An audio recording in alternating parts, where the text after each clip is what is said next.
I'm Emily. I'm 26. Graphic designer. Quiet.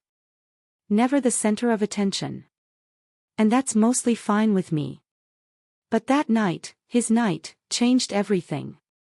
It was my dad's retirement party. 40 years as a bank executive.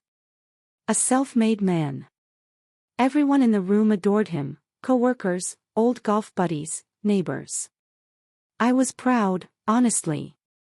He'd worked hard. Then, the speech. He stood at the podium, beaming, soaking in applause. And when he got to the part about family, I felt this warm buzz inside, like maybe, just maybe, he'd say something meaningful. Instead, he pointed at me, chuckled, and said, "And this one here, Emily. Still figuring it out. I keep telling her, maybe one day she'll get a real job. Or a husband. Or both." Laughter erupted. My cheeks burned. I laughed too. That brittle, breakable laugh. But inside, I shattered. He didn't mean harm, I know him. He's old school. Says what he thinks is funny. Thinks honesty is a virtue, even when it bruises. But that night, I saw something clearly for the first time. My dad didn't really know who I was. So, I decided to show him. Not through confrontation. Not through tears. Through something he couldn't ignore. A surprise. One that would unfold quietly, beautifully, and change how he saw me forever. Streetlights blur past the windshield. Emily, 26, sits in the driver's seat, still in her dress from the party. Her face is frozen in a half-smile. The kind you wear when you're trying not to cry. Silence, except for the low hum of the engine.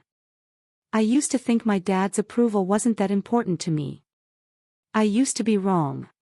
She grips the steering wheel tighter, breathing through her nose. The GPS voice chimes, "Turn left in 300 feet." She ignores it. And Emily, my sweet, artsy daughter. Still figuring things out. But hey, maybe one day she'll get a real job, and a husband. The room in her memory explodes with laughter. Emily blinks rapidly, jaw clenched. A tear rolls down her cheek. She wipes it away, fast, like it betrayed her. Emily's apartment, later that night. Emily enters quietly. Her roommate Jess, 27, in pajamas, is eating cereal on the couch. Jess. "Hey. How'd the speech go?" Emily shrugs off her jacket, avoiding eye contact. She walks to the fridge, opens it, stares blankly. "Emily.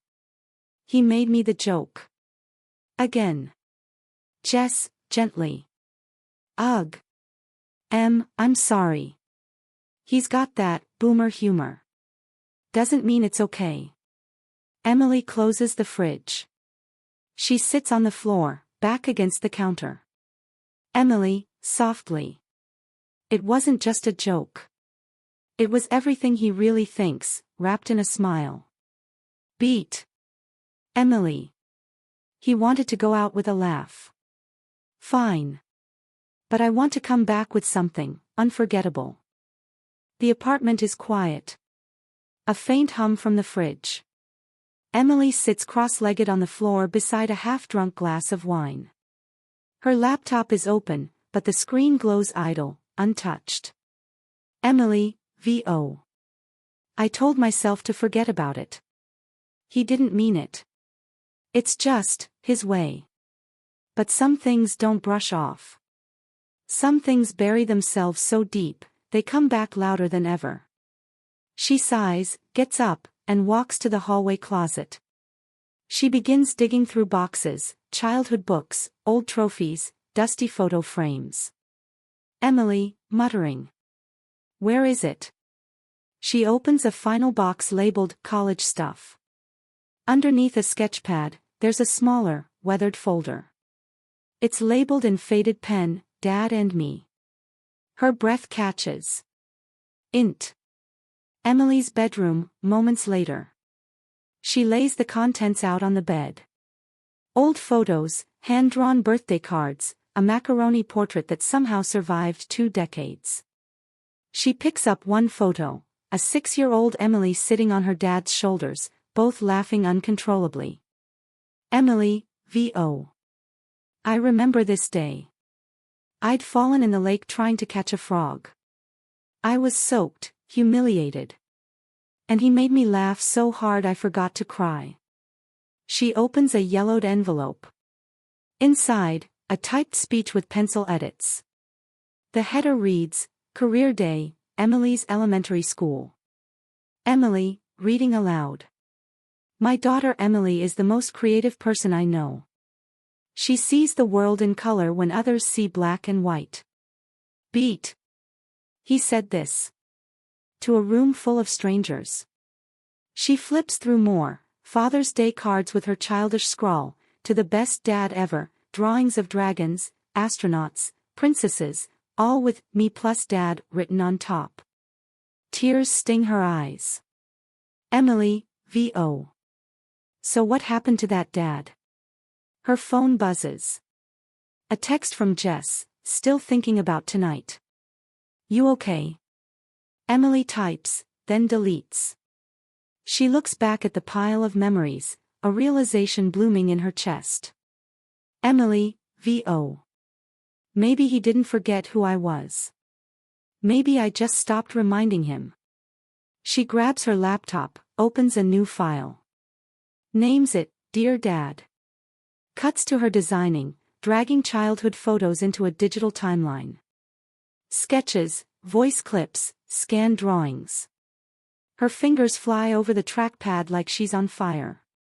Midway, she pauses, hovering over a recent photo of herself giving a design presentation. Confident. Clear. Unapologetic. She drags that one in too.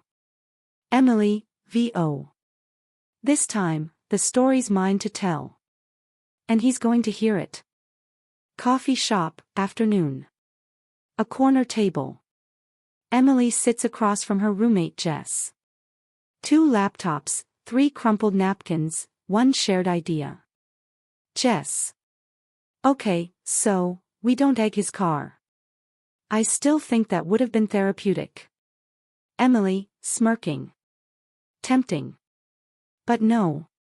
I want something that stings, in the best way possible. Jess. Go on. Paint me a revenge plan with integrity. Emily taps her screen, showing a rough storyboard, slides, titles, photos. A timeline labeled, Then Now. Emily. I'm going to build a presentation. No, a revelation. About everything he never saw. Who I was. Who I am. Design it like a case study. Personal. Sharp. Impossible to ignore. Int. Emily's room, night. Her wall is now a web of sticky notes, sketches, quotes, childhood artifacts. A photo of her dad pinned at the center. Above it, what did he miss? Emily, VO. He thinks I'm still that awkward art kid. He doesn't know I've led design teams. Built campaigns seen by millions. He doesn't know because I never told him. Because I thought I didn't need to. Her fingers fly across her keyboard. She's pulling video clips from her portfolio, testimonials from colleagues, even one awkward but sincere video from her college professor. She overlays these with narration clips she records late into the night. Emily, recording, softly. You once told a room full of people I'd never figure things out. Let me show you what I've figured out, without you watching. Digital print shop, day. Emily collects a hardbound photo book, sleek black cover, gold lettering, what you didn't see. Inside, curated snapshots of her work, design campaigns, awards, side by side with childhood drawings. The progression is stunning, emotional. Jess's apartment, evening. Emily and Jess are rehearsing the presentation. Jess plays the dad. Emily stands with a remote, confident. Emily. Slide 1, the joke. A clip of his retirement speech. Slide 2, the journey. Me, learning, falling, rising. Final slide, the surprise. A photo of us. The real us. From before he stopped looking. Jess claps, genuinely impressed. Jess. He's going to lose it. Like, in a good way. Maybe cry. Definitely reevaluate his entire personality. Emily, half laughing. That's the hope. I don't want to hurt him. I just want to wake him up. Int. Emily's bedroom, late night. Emily adds the final piece, a voiceover that will play at the end. Emily, VO. You raised me to be bold, honest, and resilient. So here I am. Being all three. Surprise, Dad. She closes her laptop. Takes a deep breath. The plan is in motion. Emily, VO. He used his spotlight to laugh at me. Now I'll use mine, to remind him who he raised. Family dining room, evening. A long, rustic dinner table stretches through the warmly lit room. A cake with, Happy 65th, Dad, in piped blue icing sits untouched. The room buzzes with low chatter, the clinking of wine glasses, and the occasional laugh from older relatives. Balloons bob at the ceiling.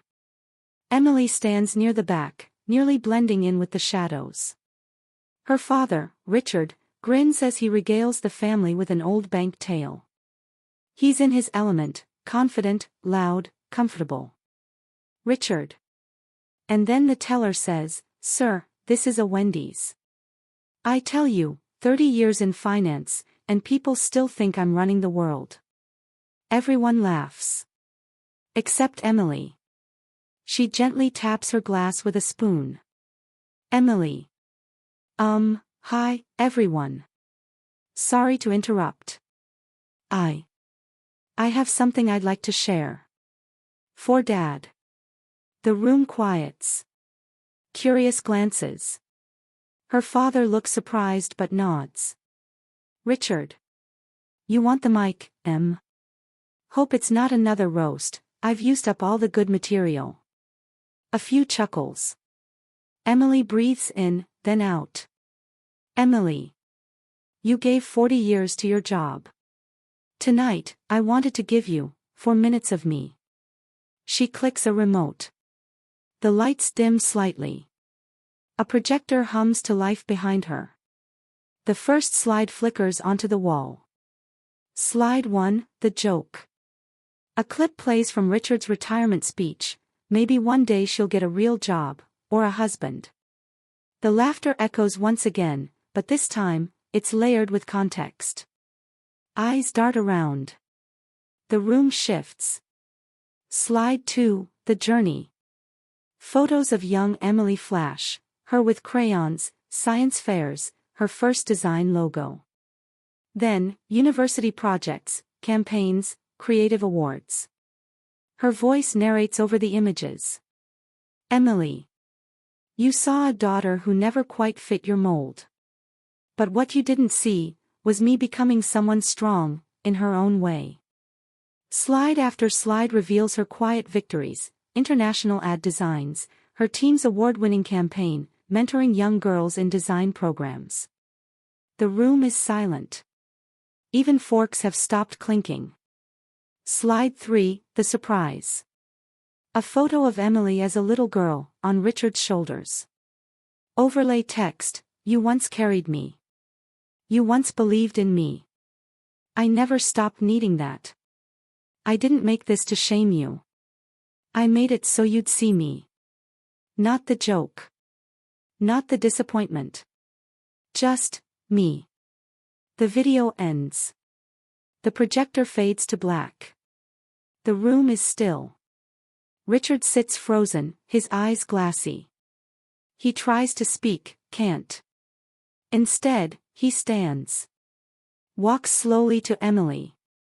Richard, quietly. I didn't know. I should have. But. I didn't. He opens his arms. They hug. Real. Tight. Unspoken things finally passed between them. Aunt Lisa, softly, to her husband. Wow. I never knew she was doing all that. Uncle Mike. Neither did he. The family begins clapping. Not out of politeness, but respect. Sometimes, it only takes 4 minutes to rewrite 20 years of misunderstanding. The final slide has faded. The room is silent, wrapped in the weight of everything unspoken now made visible. Richard, usually so quick with a quip, sits motionless. His fingers grip the edge of the table. His eyes are glossy, unfocused. Across the room, Emily stands still, vulnerable but composed. Her chest rises and falls slowly as she waits. Richard, finally, voice low. I didn't realize. I'm sorry, Em. He rises slowly. Walks around the table.